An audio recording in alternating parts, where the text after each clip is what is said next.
What's up, guys? It's Brett from Dragon Lure Music, and I've decided to make a video about my current drum setup and recording configuration because I've made a few changes recently with the new mixing board, and just been trying out some new things in order to get extra mics in the setup. I typically record with an 8-track Zoom R24 unit, which limits my track count. But I've worked out some ways to get around some of that to add extra mics using some old mixers. So for starters, I've made another video using this mixing board as just kind of a talking point for ways to get additional tracks into a interface or some kind of tabletop unit with limited track count. This is a nice board. I really like it, an old electro voice unit, and served me well. I'm sure I'll use it again, but I got to a point where I've been recording some new music with my band Kickstand. We sort of reunited after about a 15-year hiatus, started recording music again remotely, and it's just kind of made me look at my setup a little bit more because I'm trying to get some decent recordings, and I'm kind of the primary mixer of this project, so a lot of the foundation comes from the drums on those as we're kind of writing and arranging songs. The other motive for me doing this recording is I'm playing in the Westby High School musical pit band, and I will be breaking down this drum arrangement real soon in order to move my drums over to the theater and get set up there. So I kind of want a point of reference for myself how I have everything set up because I really like the way that this has been sounding.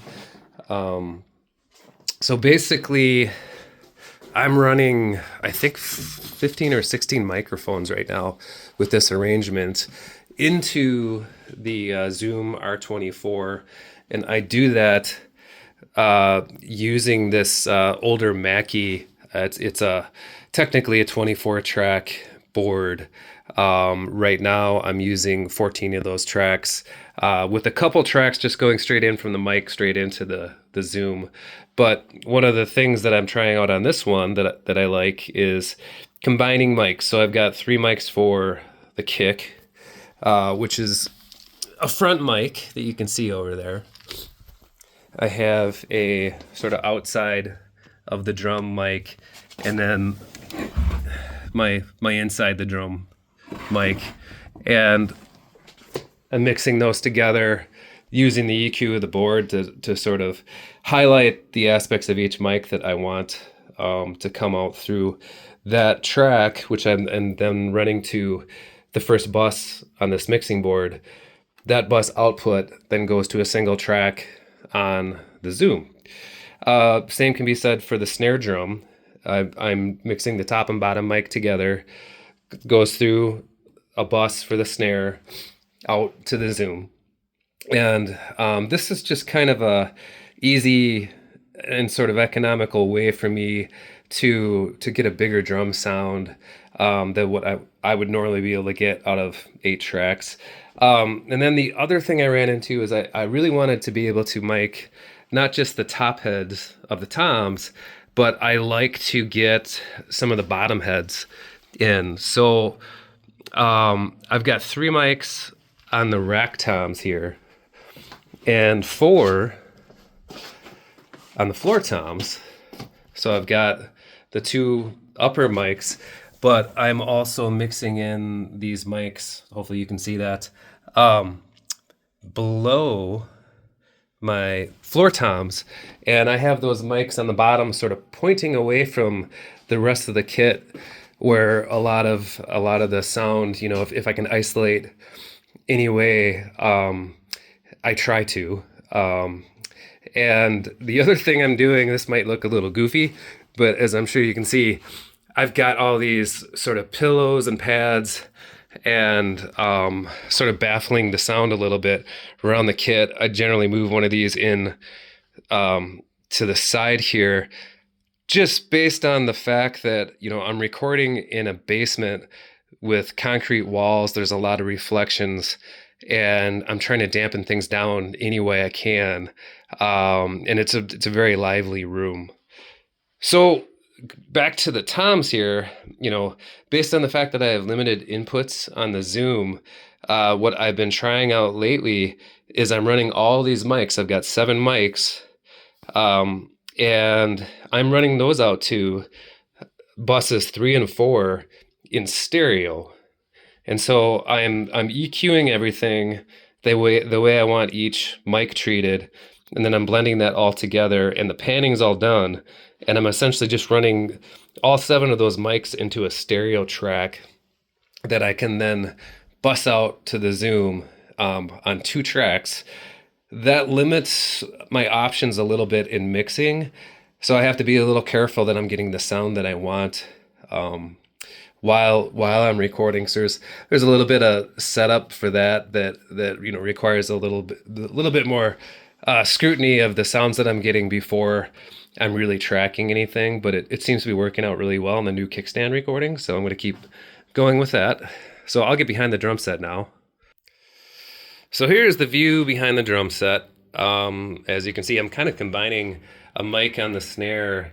The stand, I've got this cheap, it's like a just an old vocal mic, just for capturing audio on like voice notes and things like that. But it pretty much operates under just like high frequencies. It doesn't capture a lot of the lows, which seems to work out really well for just capturing the hi-hat and not getting a lot of bleed from the other drums.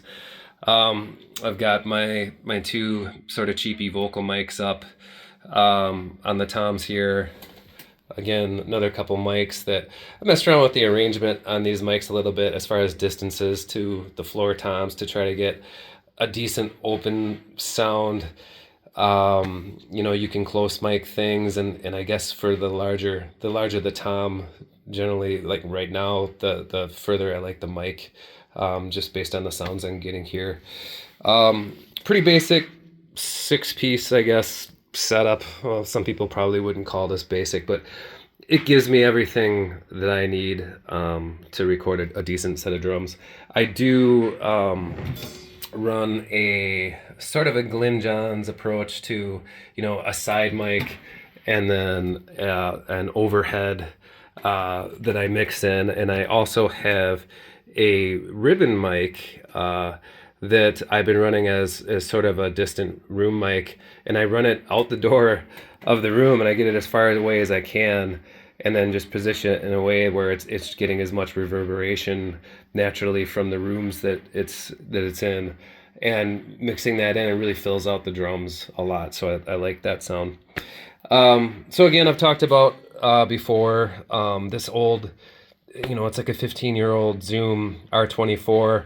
It can be used as an interface. I pretty much just use it for tracking direct in. I don't do any effects going in or anything like that, aside from EQ on the mixing board. This is an old mixing board, but it's somewhat new to me. I just like my other mixing board, I ended up picking it up on Goodwill. I think I won the auction on it for $80. The only thing that you have to be careful with when you're shopping on Goodwill and you're bidding on things is that the shipping can be quite high depending on weight. So, I probably ended up spending more on the shipping than I did on the actual mixing board, but it's, a lightly used board. It works great. It doesn't give me the same color that the Electro Voice kind of gave me, and I think some of that has to do with some of the older inner workings of the Electro Voice, some of the capacitors and things like that can add a little extra saturation, which I like. So that's the basic setup at the moment. I'll be using this to sort of remember where I had everything, because hopefully I can get back to this when I get my drum set up again.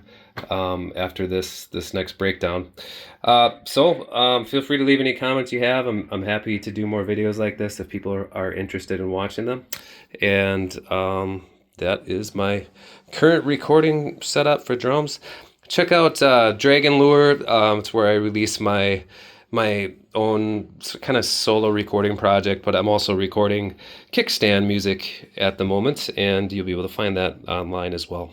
All right, thank you very much.